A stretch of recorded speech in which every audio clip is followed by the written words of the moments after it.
Shalom Ibu Eni dan teman-teman dari kelompok lain.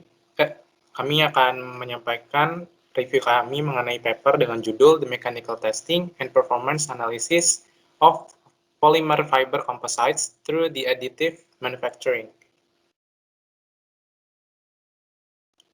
Untuk yang pertama akan membahas mengenai pengenalan apa itu additive manufacturing. Jadi AM ini merupakan salah satu model. Jadi komposit yang diproduksi dengan metode ini itu terdiri dari lapis demi lapis dari material yang tersedia. Nah, komposit yang terbuat dari metode ini itu umumnya dipakai di 4 bidang. Yang pertama itu untuk bodi pesawat, yang kedua itu untuk bodi otomotif, terus yang ketiga untuk arsitektur, dan yang terakhir itu untuk biomedical. Selanjutnya, komposit yang terbuat dari model AM ini itu memiliki kelebihan atau benefit dan juga kekurangan atau drawback. Jadi untuk benefitnya itu yang pertama biaya produksinya yang murah, terus yang kedua bisa membentuk desain yang rumit, jadi desain yang terbentuk tuh nggak simple, bisa sangat detail dan kompleks. Terus untuk kekurangannya produksinya itu sangat lambat dan material tersedia juga terbatas. Nah, dari kekurangan itu ada solusi dengan menggunakan fabrikasi komposit. Nah, untuk melakukan fabrikasi komposit ini ada hal yang perlu diperhatikan. Yang pertama itu presentasi berat dari seratnya, terus interaksi antar seratnya, panjang seratnya, serta tipe dari seratnya.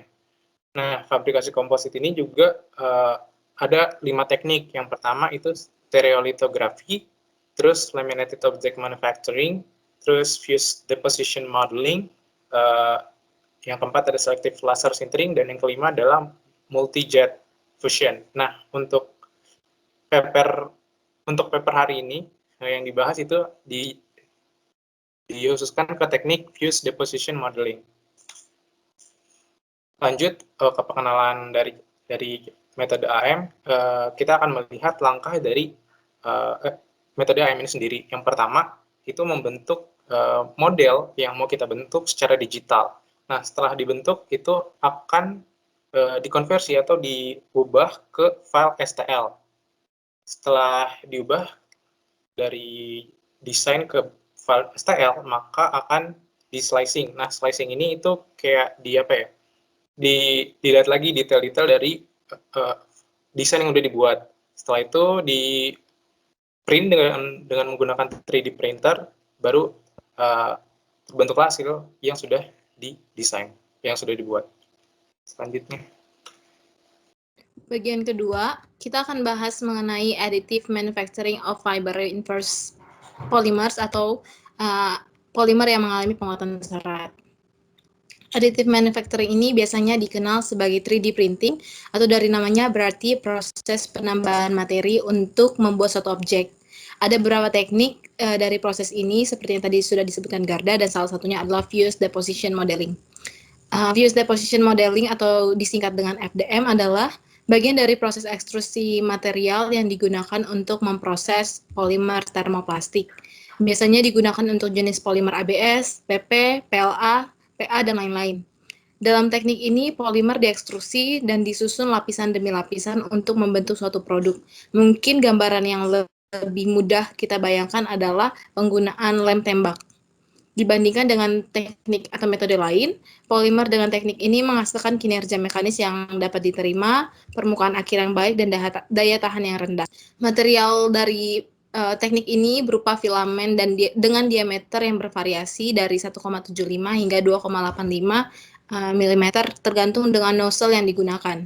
Cara kerjanya yaitu filamen pada awalnya dimasukkan ke dalam mesin, kemudian dalam heated liquefier atau kalau dalam gambar ini itu ada di temperatur control units, dia dipanaskan hingga menjadi lelehan plastik. Nah, lelehan ini kemudian diekstruksi keluar melalui nozzle. Dan nozzle ini kemudian yang bergerak ke arah sumbu X, Y, sesuai dengan model desain yang ada dalam sistem kontrol. Dan kemudian lapisan selanjutnya ia bergerak ke arah sumbu Z, dan lapisan ini yang akan menjadi tinggi atau jarak dari si barangnya, si objeknya.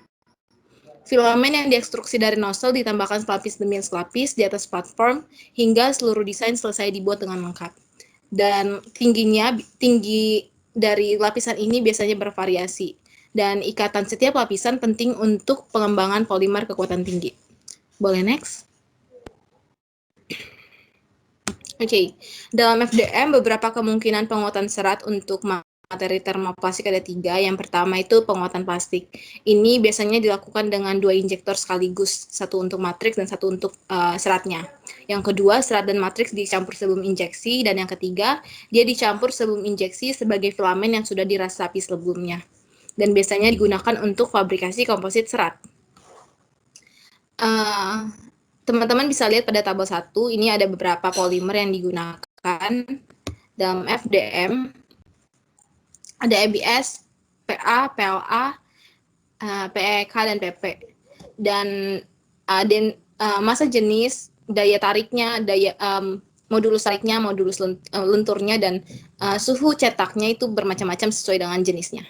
Boleh next?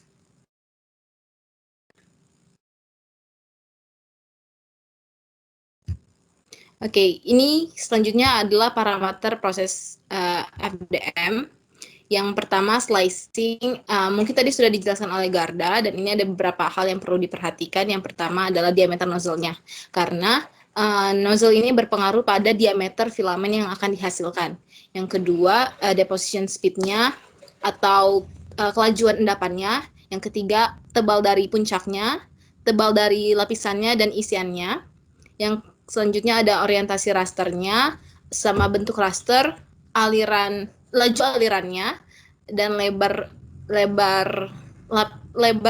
jalurnya serta lebar konturnya.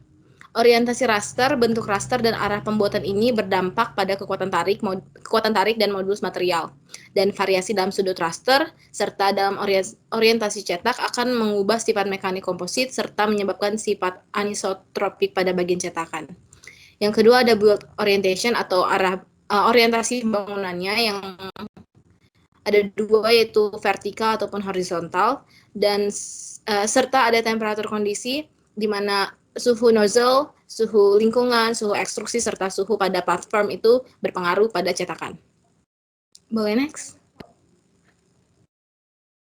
Ini faktor yang mempengaruhi kualitas dan mekanisme FDM. Sebenarnya sama aja dengan slide sebelumnya, tapi mungkin lebih menjelaskan. Yang pertama ini model. STL file quality ini desain atau model yang dimasukkan ke dalam sistem kontrol yang sudah dijelaskan Garda tadi sebelumnya. Ada raw material, ada kualitas filamennya, massa jenis, dan kandungan airnya. Dari mesin FDM-nya sendiri ada suhu nozzle, suhu bed, suhu chamber, diameter nozzle, dan kalibrasi mesinnya. Ada juga yang berpengaruh, yaitu faktor dari lingkungan, temperatur, oksigen content, dan humidity, ada arah bangunannya, ada sumbu X, Y, dan Z, serta ada proses dari parameter yang tadi sudah dijelaskan, yaitu celah udaranya, ada sudut dari raster dan lebar raster, ada infill-nya, ada lebar dari ketebalan dari lapisannya, serta lebar dari counternya. Dan ini yang mempengaruhi kualitas dan mekanisme FDM.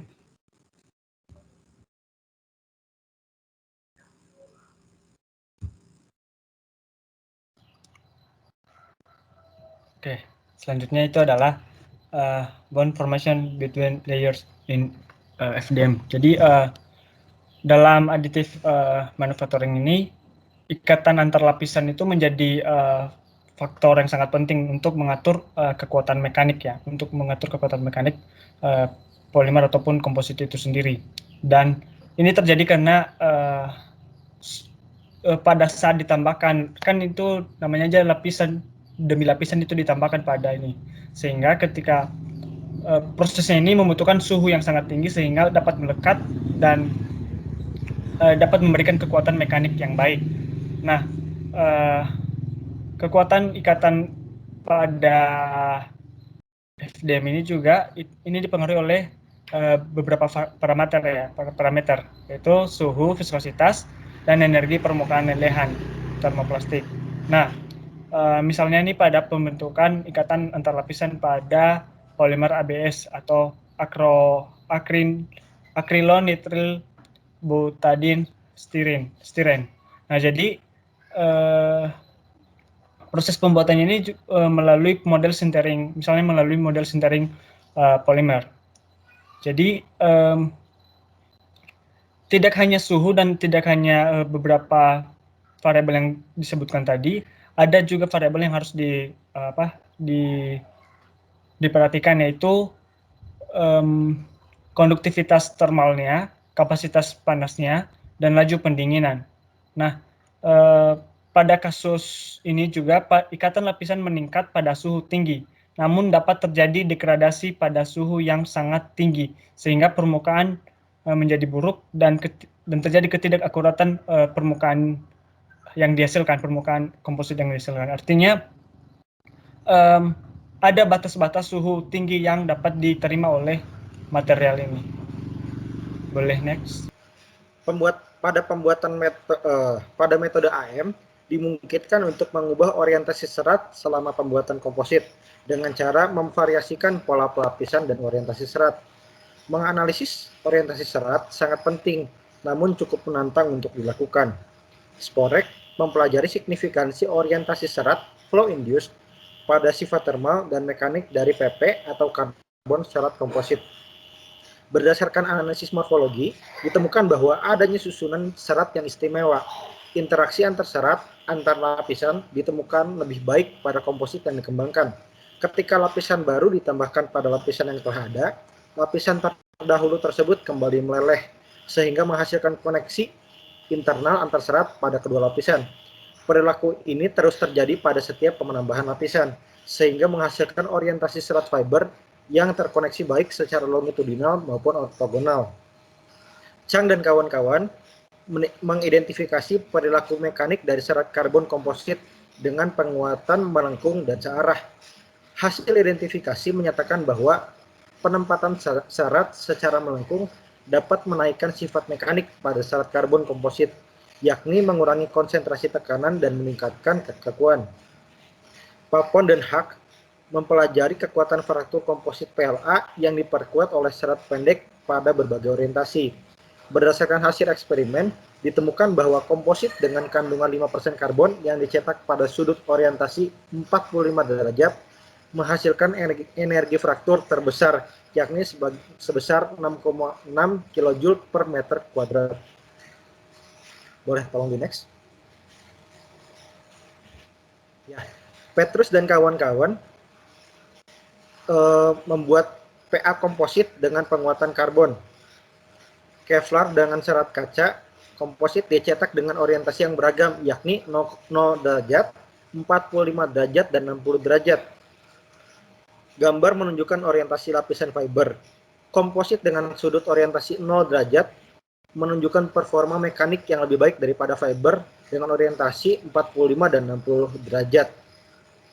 Berdasarkan penelitian tersebut, kita dapat melihat bahwa orientasi serat dapat berdampak besar bagi sifat dan ketahanan material.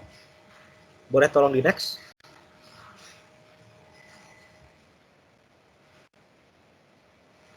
Interaksi antar serat muka dan signifikansinya pada performa FDM. Interaksi antar serat dan matriks sangat penting untuk efisiensi transfer beban dan tekanan. Karakteristik ikatan antar muka dapat bervariasi dengan mengubah orientasi serat, memvariasi kandungan serat, dan melakukan perlakuan tertentu pada serat. Berdasarkan gambar, ukuran serat karbon meningkatkan ikatan antar muka serat dan matriks, yang mana meningkatkan kelenturan sebanyak 82%. Pada penelitian yang lain, ditemukan bahwa penambahan serat kaca pada filamen PP dapat meningkatkan daya rekat antar lapisan yang dapat mengurangi pengerutan dan pembengkokan pada material PP murni. Boleh tolong di next. Melalui variasi arah serat, dimungkinkan untuk meningkatkan interaksi antar serat matriks. Ning dan kawan-kawan menemukan bahwa ikatan antar lapisan akan berkurang saat ketebalan pencetakan lebih besar dari 0,25 mm. Tian dan kawan-kawan menemukan bahwa lapisan setebal 0,6 dari 0,4 sampai 0,6 mm dan jarak PLK 0, mm dapat menghasilkan jaminan ikatan antar lapisan, terkhusus pada ketebalan 0,5 mm yang dapat menghasilkan ikatan homogen antar lapisan. Hindari et al. Mengamati delaminasi karbon PLA mengalami keretakan pada permukaan karena permeabilitas yang buruk dari PLA cair terhadap serat karbon. Melalui beberapa penelitian tersebut, kita dapat mengetahui bahwa perubahan pada matriks serat suatu bahan dapat berpengaruh secara signifikan pada sifat material. Pengaruh yang dihasilkan dapat menguntungkan dan juga merugikan. Boleh tolong di next? Oh, udah. Ya, menurut penulis, perlu untuk dikembangkan model yang memahami serat ikatan di berbagai bagian komposit FDM, di mana ikatan fisik komposit dapat dengan mudah diprediksi. Selanjutnya akan dijelaskan oleh teman saya. Oke, berikutnya kita masuk ke standar uji mekanis polimer.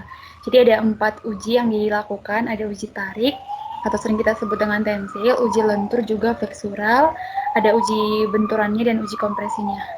Next, Gar.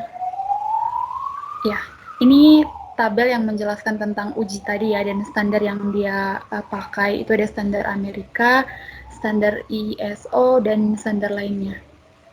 Next, Gar. Oke, yang pertama itu kan ada uji sifat tarik kan.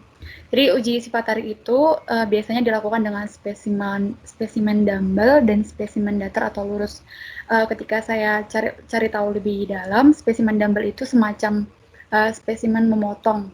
Ya. Lalu uji tarik ini dipengaruhi oleh serat apa yang dipakai dan parameter percetakannya. Jadi kita lihat satu-satu. Jadi ketika tadi teman saya sudah menjelaskan tentang cetak FDM, jadi untuk menguji tariknya itu kita harus lihat presentasi serat penguat dan serat orientasi yang bisa menimbulkan variasi ikatan antar lapisannya atau sering kita sebut dengan anisotropik gitu. Di paper ini dijelaskan serat yang dipakai itu adalah serat karbon. Jadi diuji kepada komposit ABS ketika persentase variasinya 3%, 5%, 7,5%, 10% sampai 15%, ini meningkatkan uji tarik sampai 30%.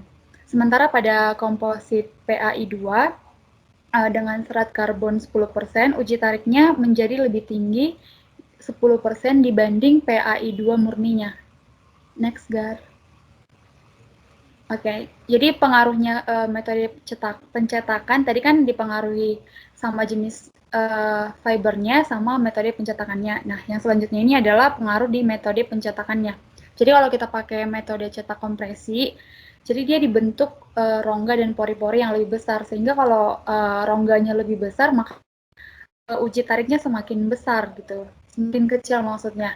Jadi dipakai metode manufaktur tradisional, memang rongga dan pori-porinya berkurang. Namun ketika dipakai metode FDM dan getaran, metode ini cukup baik gitu hasilnya. Karena dengan menambahkan getaran, ketika proses fabrikasi, muncullah serat-serat pendek yang membuat rongga dan pori-pori menjadi lebih sedikit dari metode manufaktur tradisional dan metode cetak kompresi tadi. Sehingga sifat ulet dan sifat kuat dari komposit itu menjadi meningkat karena adanya interaksi dari fiber matriks yang berikatan secara non-homogen. Berikutnya akan dijelaskan oleh teman saya. Oke, kita masuk ke bagian pengujian sifat tarik polimer hasil FDM. Jadi, ada beberapa parameter pencetakan FDM pada sifat tarik komposit PLA serat pendek. Nah, seperti yang sudah dijelaskan sebelumnya tadi, ada beberapa parameter, seperti contohnya ada temperatur nozzle, dan ada orientasi infill lainnya juga. Nah, ada dari pengujian yang dilakukan oleh Magri dan teman-teman, menunjukkan temperatur nozzle pencetakan FDM yang disetting di 230 derajat Celcius, dengan orientasi infill lainnya 0 derajat, garis miring 15 derajat, dan garis miring minus 15 derajat menghasilkan kekuatan tarik maksimum sebesar 36 megapascal. Yang berarti ada suatu peningkatan. Yang bisa dibilang juga hal ini berarti kedua parameter memberi pengaruh walau kekuatan tarik dan modulus maksimumnya belum diuji. Jadi masih hanya melihat dari kemampuan tarik aja, jadi dari stresnya saja yang bisa masih diuji. Kemudian lanjut kepada Ning dan teman-teman di tahun 2017 mengecek parameter yang tadi belum diuji, atau maksudnya mencoba mencapai titik maksimumnya dengan beberapa parameter yang sudah diatur. Dengan parameter sudut rasternya 0 derajat, 90 derajat, kekuatan tarik mencapai titik maksimum. Jadi titik maksimum dari kekuatan tarik maksimum dari PLA, komposit PLA ini bisa dicapai ketika parameter sudut rasternya itu ada di 0 derajat atau 90 derajat. Sedangkan modulus maksimum tercapai pada sudut raster di mana disetting di minus 45 derajat atau 45 derajat. Kecepatan pengisian dengan 25 mm per sekon juga menyebabkan peningkatan kekuatan tarik. Modulus dan kekuatan luluh ditambah dengan suhu nozzle yang lebih rendah. Itu yang dilakukan ini. Selanjutnya, komposit PLA juga dicoba ditingkatkan modulus tariknya dengan mencoba mencampur 6,6% tulangan serat. Jadi komposit PLA itu dicampur dengan 6,6% dari berat total. Jadi misalnya ada 1 kilogram total yang ingin dicapai, maka komposit PLA itu dicampur 6,6% dari 1 kilogram tulangan serat. Jadi tulangan serat itu ditambahi sebanyak 6,6% dari 1 kilogram. Dan hasilnya menunjukkan modulus tarik dan kekuatan masing-masing yang sangat maksimal atau yang sangat baik, yaitu peningkatannya sebesar 599% dan 435% jika dibandingkan dengan PLA murni atau tanpa dicampur dengan tulangan serat karbon. Howe dan kawan-kawan juga menguji komposit epoksi yang diperkuat serat karbon juga secara kontinu melalui proses FDM dan menghasilkan kekuatan tarik yang cukup besar, yaitu 792,8 megapascal. Selanjutnya, dengan penambahan 9,5% serat aramid secara kontinu ke polimer PLA meningkatkan kekuatan tarik dan modulus masing-masing cukup besar juga, ada di 49 dan 186% jika dibandingkan dengan PLA murni. Lanjut. Ini masih mengecek masih menguji pengaruh serat kekuatan tinggi sebagai penguat komposit termoplastik melalui FDM. Jadi melihat hasilnya gimana sih ketika kita mencoba mencampur bahan-bahan lain ke komposit ini. Yao dan teman-teman mencoba membuat komposit PLA dengan penguatan serat karbon kontinu itu dengan jumlah 3K, 6K, dan 12K. Dengan hasil kekuatan tarik ditemukan meningkat ya cukup masing-masing sebesar 38,68%, 58,86%, dan 70,02%. Dari Daircliffe juga menguji serat karbon yang dicampurkan juga, tapi bedanya kalau tadi ke PLA, ini ke matriks PA, dan dengan kompositnya itu 6,9% serat. Jadi dicampurkan kompositnya ke PA dengan jumlah 6,9% dari berat total serat, sehingga menghasilkan daya tarik yang cukup gede, yaitu 464 megapascal dan modulus 35,7 gigapascal. Cukup gede, sangat gede malah. Lalu komposit ABS dicoba juga ke komposit ABS dengan serat karbon sama, tetap masih menggunakan serat karbon kontinu dengan jumlahnya 10% dari berat maksimal, menghasilkan kekuatan tarik yang lebih baik juga, yaitu 147 megapascal, yang semuanya tentu dibandingkan dengan kondisi masing-masing komposit dalam keadaan murni. Next. Oke, pengaruh serat kekuatan tinggi sebagai penguat komposit melalui termoplastik FDM. Jadi kita akan melihat pengaruh serat kekuatan tinggi. Kita di sini beberapa percobaan mencoba mengkombinasikan antara komposit dengan serat atau fiber yang memiliki kekuatan cukup tinggi sebagai pencampur atau tujuannya untuk sebagai penguat dari komposit. Yao dan tim membuat komposit PLA dengan penguatan serat karbon kontinu juga ya, mirip seperti yang sebelumnya dan menghasilkan data yang sama. Oke. Mohon maaf, ini adalah data yang sama dan sudah kita bahas sebelumnya. Sorry, ada redundant. Kita next saja langsung. Oke, masuk ke yang selanjutnya, masih hal yang sama. Jadi, Sodevian dan teman-teman mencoba menambah, ini cukup sulit ya. Saya pribadi cukup sulit membacanya, tapi ini adalah sebuah pencampuran dari itu, ya teman-teman bisa baca, nanti akan dibahas juga sebenarnya POA GMA itu apa? Itu adalah sebuah campuran. Sebentar, saya harus memastikan cara membacanya benar. Tentunya pada persentase berat 10% dan 10, 20, dan 30% dari berat total, ke filamen komposit PP dengan berat 30%, dengan juga dicampur dengan 30% penguat serat gelas, hasil uji tarik kompositnya cukup baik. Ada nanti dibahas di tabel ke-9. Nah,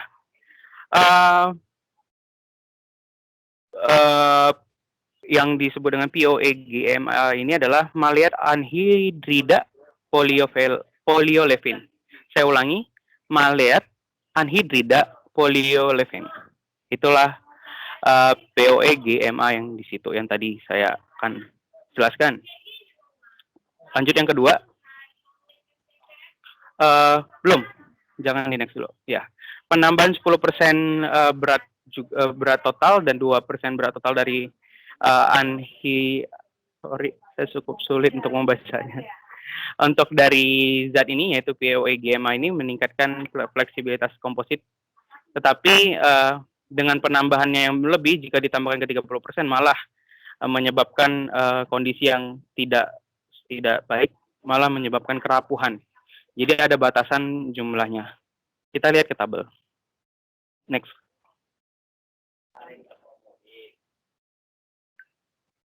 Oke. Nah, tabel yang dicoba untuk beberapa polimer PP yang dicoba dicampur dengan GF itu adalah fiberglass. POA GMA itu adalah yang tadi yang sulit untuk baca, yaitu maleat anhidrida polyolefin. Kita singkat saja menjadi maleat ya, biar gampang. Jadi itu ada yang dicampur dengan maleat 10%, ada yang 20%, dan 30%. Ada juga yang dicampur dengan CM dan yang bervariasi. Dan hasilnya bisa dilihat di tabel. Kita lihat contohnya yang murni. PP murni memang kelihatannya nggak masalah ya dalam hal perpanjangannya. Bisa dia sangat panjang. Elongation itu adalah seberapa panjang dia, seberapa panjang ditariknya dia. Begitu. Kita lihat kalau yang murni memang bisa sampai sangat tinggi ya, bisa diperpanjang hingga 24%. Tetapi tingkat stresnya atau tingkat kekuatannya untuk dia ditarik itu cuma sebatas 20 megapascal. Artinya ketika dia 2 megapascal, itu bisa kita katakan dia putus atau cracking gitu. Namun jika dicampur dengan beberapa parameter tadi seperti maleat tadi atau dengan fiberglass, malah dia menunjukkan tingkat stres yang tinggi. Jadi dia bisa menahan tarikan atau dorongan atau paksaan itu bisa sampai cukup tinggi, bahkan ada yang mencapai 40% lebih. Namun perpanjangannya juga tidak banyak, karena dia tentu kan jika makin banyak material yang dicampur, dia akan semakin mengeras, jadi makin sulit lah untuk kita katakan elastisnya atau untuk dipanjanginnya. Oke, selanjutnya kita lihat dari segi modulusnya dan titik putusnya perpanjangannya gitu ya. Modulus dari PP murni memang rendah, tetapi elastisitasnya atau titik kemampuannya dipanjangin hingga dia putus itu cukup tinggi, bahkan dia lebih tinggi. Namun ini bervariasi. Jadi bisa dibilang beberapa parameter tadi sangat mendukung. Contohnya, bukan parameter, tetapi campuran yang diberikan kepada komposit itu. Nah, hasilnya cukup baik, tergantung kita butuhnya seperti apa nantinya. Apakah kita butuh yang modulus yang tinggi, apakah kita butuh yang bisa menahan stres cukup tinggi, atau kita malah butuh yang elastisitasnya tinggi. Jadi itu semua tergantung kebutuhan. Oke, next. Nah, ini adalah tabel 3 tadi, di mana yang dijelaskan di slide 26, yang jika menambahkan 20% dan 2% dari maleat, dan ini hasilnya. Bisa dilihat. Ini ada beberapa matriks yang dicoba atau untuk dicampurkan, ada PLA, ada ABS juga, ada juga kalau kita next nanti juga ada yang dicampur juga RPP misalnya, dan menghasilkan cukup variatif hasilnya, mulai dari tensile propertiesnya, flexural propertiesnya, kita bisa lihat ada titik maksimalnya berapa persen, dan teman-teman bisa lihat di sini. Inilah hasil pengujiannya, tetapi ketika dia mencapai 30%, malah menyebabkan kerapuhan yang semakin meningkat. Jadi pencampuran dari maleat itu cukup harus dibatasi, tergantung sesuai matriks dasarnya apakah PLA, apakah ABS. Semuanya ada titik plus minusnya, tergantung kita mau ambil yang mana dan mana yang lebih ekonomis. Tabelnya bisa di next. Nah ya, teman-teman bisa baca nantinya. Oke, next ke Esra.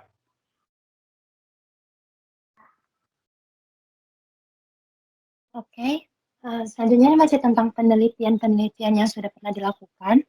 Yang pertama, yaitu untuk memahami efek konsentrasi tegangan pada komposit serat kontinu cetak FDM. Nah, dilakukan uji tarik lubang terbuka pada komposit karbon PA yang dicetak dalam bentuk persegi panjang dan dumbbell. Nah, penelitian ini menggunakan 4 spesimen. Yang pertama, persegi panjang dengan flint hole, dumbbell dengan flint hole, persegi panjang dengan drill hole, dan dumbbell dengan drain hole. Nah, dari penelitian ini diperoleh hasil satu, konsentrasi stres tinggi diamati di semua spesimen dekat lubang area selama pemuatan tarik. Yang kedua, di bawah beban yang meningkat, keretakan dan kerusakan serat dari diperbanyaknya titik-titik tegangan terkonsentrasi yang menyebabkan kegagalan. Komponen yang dicetak FDM memiliki tepi dan sudut yang tajam yang dapat meningkatkan konsentrasi tegangan. Nah, dengan demikian, alat permodelan yang diperlukan penting untuk dikembangkan sehingga dapat memprediksi konsentrasi stres yang dapat mengurangi kemungkinan kegagalan karena konsentrasi stres. Boleh tolong next? Nah, di sini tersedia gambar yang membandingkan kekuatan tarik komposit cetak FDM yang diuji pada lajur regangan yang berbeda. Jika kita perhatikan pada gambar, sebenarnya kalau dianalisis agak panjang, tapi kita lihat dari titik yang tertingginya yaitu ABS/CF memiliki lajur regangan tertinggi dan daya tarik terendah. PLA/CCF memiliki daya tarik yang tertinggi. Boleh tolong next? Nah, yang kedua, untuk mempelajari efek penguatan serat Kevlar dalam matrik PA, serat diperkuat pada pola pelapisan yang berbeda dan sudut pengisi. Hasilnya melaporkan bahwa modulus elastisitas maksimum 27 GPa dan kekuatan 33 MPa untuk komposit yang dibuat pada 0 derajat, sudut pengisi dan 18 lapisan serat. Variasi sudut infill tidak menunjukkan pengaruh yang signifikan terhadap modulus. Tolong next. Nah, dilakukan pula penelitian lain yang berfokus pada sifat tarik komposit FDM yang diperkuat secara alami. Nah, 6 diantaranya yaitu 1. Menyelidiki efek penguatan serat rami 30% berat dalam matriks PP. Di sini hasilnya diperoleh bahwa komposit menunjukkan peningkatan 50% dalam kekuatan tarik dan 143% pada modulus, masing-masing bila dibandingkan dengan PP. Yang kedua, itu menyelidiki kekuatan tarik komposit PLA yang diperkuat serat HRKK. Hasilnya komposit dicetak pada persentase berat serat yang berbeda. Komposit dengan penguatan serat HRKK 20% berat total menunjukkan kuat tarik maksimum, yaitu 5,4%, lebih tinggi dari polimer PLA murni. Yang ketiga yaitu membuat perbandingan karakteristik tarik komposit PLA yang diperkuat dengan serat rami dan serat karbon. Diperoleh hasil bahwa komposit PLA yang diperkuat dengan serat karbon masing-masing menunjukkan peningkatan kekuatan tarik dan modulus sebesar 425% dan 599%. Sedangkan komposit PLA yang diperkuat dengan serat rami menunjukkan peningkatan sebesar 157% dan 134% pada properti yang sama. Penelitian keempat yaitu menyelidiki PLA yang diperkuat serat rami dengan kandungan volume serat 30% dan menyarankan penguatan terus-menerus dari serat alami untuk meningkatkan kerja mekanik. Diperoleh hasil bahwa sifat tarik yang ditunjukkan oleh komposit serat alami cetak FDM memuaskan, dan jika penelitian di bidang ini ditingkatkan dapat meningkatkan penerapan serat alami dalam teknologi pencetakan 3D. Untuk penelitian kelima itu menyelidiki properti tarik komposit PA yang diperkuat serat karbon dan Kevlar. Nah, pada penelitian ini diperoleh hasil bahwa komposit menunjukkan perilaku linear elastis di bawah pembebanan tarik. Selama pemuatan, kegagalan komposit dapat terjadi dalam 1,4 sampai 2,5% regangan. Nah, pada penelitian terakhir yang kita bahas, untuk yang ini membandingkan kekuatan tarik dari serat karbon atau komposit PLA dan serat basal atau serat basal komposit PLA yang diolah silang. Nah, dari penelitian ini, baik serat karbon dan serat basal dimuat dalam 3 presentasi berat yang bervariasi, yaitu 5, 10, dan 20%. Komposit serat basal dengan perlakuan silan menunjukkan kekuatan tarik yang sebanding dengan komposit serat karbon.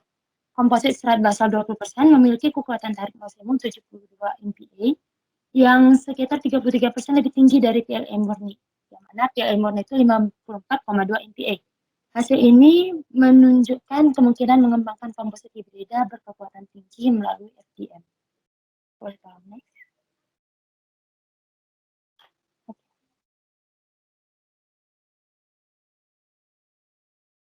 Ya, sekarang kita masuk ke bagian sifat lentur dari komposit serat yang dibuat melalui proses FDM. Yang pertama, dalam komposit serat yang diproduksi oleh FDM ini, kekuatan geser interlaminar secara langsung mempengaruhi kekuatan lentur dan dari komposit tersebut. Nah, kita bisa lihat di sini bahwa kekuatan geser interlaminar ini sangat mempengaruhi peningkatan sifat lentur FDM komposit serat. Selanjutnya, komposit ini dicetak dengan memvariasikan parameter pencetakan FDM dari ketebalan lapisannya, suhu pencairan, laju umpan filamen, jarak penetasan, dan juga kecepatan percetakan. Dan yang terakhir, kekuatan lentur dan modulus akan meningkat dengan mantap saat pencairan tersebut berada pada suhu yang meningkat dari 180 derajat menjadi 240 derajat. Dan saat suhu pencairan adalah 240 derajat Celcius, maka kekuatan lentur maksimum diperoleh yaitu sebesar 335 MPa dan modulusnya 30 GPa. Next. Ya, kita bisa lihat di dalam slide di sini adalah kurva.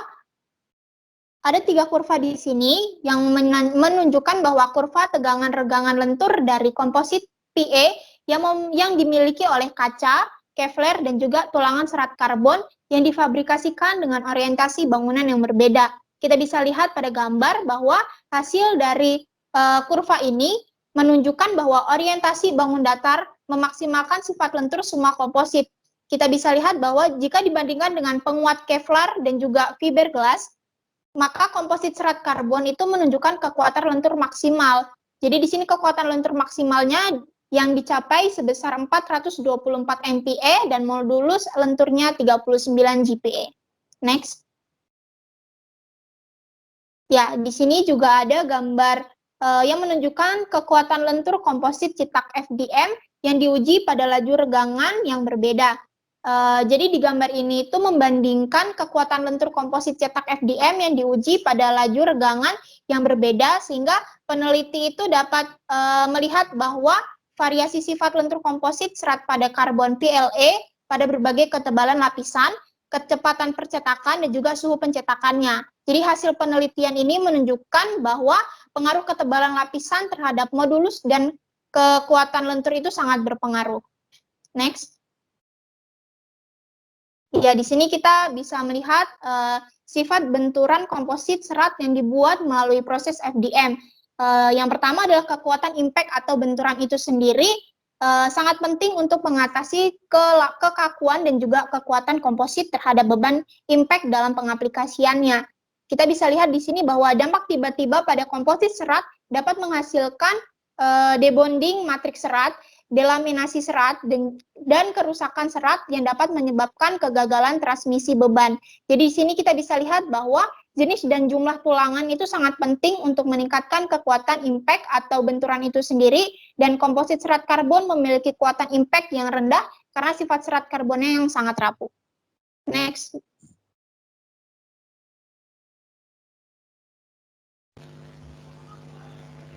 Baik, selanjutnya adalah sifat kompresi komposit serat yang dibuat melalui proses FDM ini. Nah, sifat kompresinya ini secara umum memiliki ketahanan yang buruk terhadap beban yang diberikan. Kemudian yang kedua bersifat anisotropik dan rapuh. Kemudian yang ketiga mengalami deformasi plastik di bawah beban kompresi. Nah, secara umumnya ini memiliki sifat-sifatnya ada 3 ini. Nah, sehingga sebenarnya diperlukan untuk mempelajari ketahanan terhadap perilaku beban dari tekanan, sehingga bisa kita bisa memilih sifat-sifat kompresinya ini yang dibutuhkan sesuai dengan penggunaannya. Nah, setiap jenis matriks ini memiliki kekuatan impact masing-masing pada kondisi tertentu. Nah, selanjutnya kita lihat pada tabel ini. Nah, di sini ini tabel 4 memiliki sifatnya berbeda-beda dengan perlakuan tertentu. Lanjut. Nanti teman-teman bisa baca tabel ini ya. Nah, di sini ada 2 gambar yang disajikan terhadap kegagalan kompresi ini pada komposit. Nah, ya, gambar yang pertama itu kegagalan karena tekuk. Kemudian gambar yang kedua itu kegagalan karena terlepas. Kita bisa lihat sama-sama di bagian A ada lekukan, kemudian di bagian B itu tidak menyatu, ada celah di antara yang satu sama yang di bagian dalamnya. Baik, selanjutnya kita akan masuk pada sifat termal yang akan dijelaskan oleh Andi.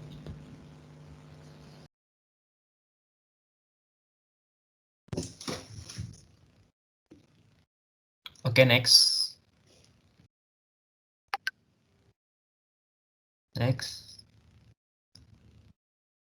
Halo? Ya. Jadi ya, selain sifat mekanik, komposit serat yang diproduksi, FDM juga diteliti untuk perilaku termalnya sendiri. Meskipun jumlah penelitiannya memang sedikit, namun pembuatan aditif melibatkan proses pemanasan dan pendinginan berulang yang dapat menghasilkan tegangan sisa pada bagian di produksi. Adanya tegangan sisa dapat... Halo?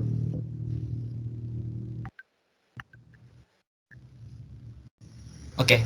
Jadi, adanya tegangan sisa dapat mempengaruhi kinerja mekanik dan juga mengakibatkan pembengkokan bagian dan dimensi yang tidak akurat. Dan difusivitas termal dan konduktivitas termal dari komposit PEEK berkuat serat karbon yang dibuat dari teknik FDM dibandingkan dengan komposit yang dibuat dengan pengecoran tradisional.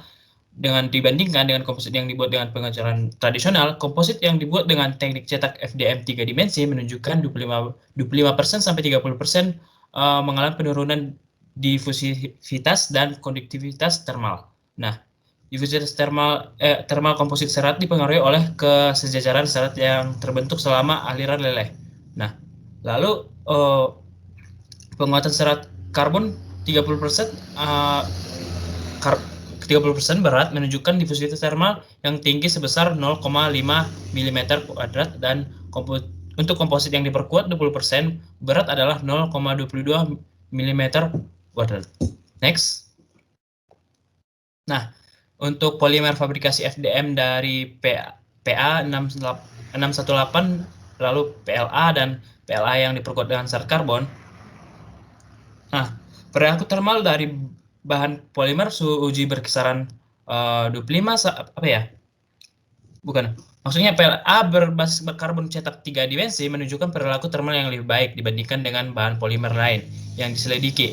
Ini karena kehadiran serat karbon mempercepat nukleasi PLA dan variasi termal dalam PLA yang dicetak dan PLA yang diperkuat serat karbon dianalisis dalam DSC dengan laju pemanasan 10 derajat Celcius per menit. Nah, PLA yang dicetak memiliki suhu transisi kaca yaitu 57,07 derajat Celcius. Bagaimanapun untuk PLA yang diperkuat serat karbon, suhu transisi gelas meningkat menjadi 59,23 derajat Celcius. Next. Nah, untuk komposit yang dicetak dengan temperatur pelat bulat yang berbeda menunjukkan puncak kristalisasi yang serupa pada uji DSC. Nah, hasil ini menyimpulkan bahwa variasi termal dalam lingkungan pencetak tidak mempengaruhi properti bagian cetak dan komposit. Nah, lalu Yang dan kawan-kawan 2018 melaporkan bahwa kenaikan suhu ekstrusi berpengaruh signifikan terhadap sifat mekanik komposit kayu PLA. Nah, komposit yang dibuat pada suhu ekstrusi tinggi menunjukkan sifat tarik dan lentur maksimum. Kekuatan ikatan internal meningkat hingga 24% pada suhu 200 derajat Celcius, yaitu suhu ekstrusi. Sementara itu, Kain dan kawan-kawan menemukan sifat termal yang serupa antara komposit PLA serat kayu dan bahan PLA. Itu karena stabilitas thermal dari komposit serat alami sangat bergantung pada polimer termoplastik. Nah, untuk komposit PLA yang diperkuat serat kaca 30% beratnya, suhu degradasi komposit PLA serat kaca adalah 442 derajat Celcius, yang 25% lebih tinggi dari PLA murni. Dari hasil ini diidentifikasi bahwa penguatan serat dalam polimer cetak FDM dapat meningkatkan stabilitas termal, dan penguatan serat membatasi pergerakan rantai molekul polimer yang mengarah ke stabilitas termal yang lebih tinggi daripada polimer murni. Nah, selanjutnya adalah ringkasan dan kesimpulan. Next. Jadi yang pertama, proses FDM telah mengalami peningkatan yang signifikan dalam pengembangan komposit serat. Lalu dalam FDM, pengaruh serat alami dipelajari hanya oleh beberapa penelitian yang memberikan dorongan untuk pengembangan komposit serat melalui FDM. Lalu interaksi serat dan matriks dapat ditingkatkan melalui serat pengobatan dan metode pemrosesan lainnya yang juga dapat membantu menghindari pembentukan rongga. Dan pembentukan kekosongan ditemukan sebagai cacat pencetakan yang lebih umum pada FDM, komposit serat. Dan variasi dalam kandungan serat, orientasi serat, dan ikatan matriks serat ditemukan menjadi parameter penting yang menentukan kinerja bagian. Peningkatan konten penguatan serat dan panjang serat berkontribusi pada peningkatan kekuatan mengenai kinerja mekanik meskipun sejumlah literatur melaporkan karakteristik tarik. Hanya studi terbatas yang meneliti perilaku lentur komposit, sementara ada studi yang lebih sedikit lagi yang berkaitan dengan kekuatan tekan dan kekuatan impak. Untuk memahami komposit serat AM, komposit serat AM, kekuatan sifat mekanik harus diselidiki lebih detail mengenai mekanik fraktur. Memahami parameter proses FDM penting untuk meningkatkan kinerja komponen. Oleh karena itu, penting untuk mengoptimalkan parameter proses FDM, dan pemodelan harus dikembangkan untuk memahami pentingnya parameter pada kerja bagian. Selain itu, untuk menetapkan FDM sebagai proses yang layak untuk mengembangkan komposit serat, penelitian tentang pengembangan alat pemodelan untuk memprediksi proses adalah penting. Next. Dan untuk yang terakhir, sifat reologi matriks polimer atau filamen dan morfologi harus dipelajari bila diperkuat dengan serat. Hanya beberapa kinerja komposit serat cetak 3 dimensi berbasis termoset yang dilaporkan, dan pengembangan di bidang ini dapat memungkinkan komposit berkinerja tinggi. Di AM, komposit peluang pembentukan cacat tinggi yang menyebabkan berkurangnya kekuatan. Oleh karena itu, menyelidiki mekanisme pembentukan cacat dapat mengurangi kemungkinan cacat dan akibatnya meningkatkan sifat kinerja. Penelitian yang lebih rinci dan mendasar tentang komposit serat berbasis FDM. Dan metode FDM merupakan proses yang paling potensial dan menjanjikan untuk pengembangan komposit serat yang dapat mengurangi waktu dan biaya pemrosesan komposit. Next. Jadi demikianlah hasil presentasi kami. Kiranya kurang lebihnya dapat dimaklumi dan semoga bermanfaat. Sekian dan terima kasih.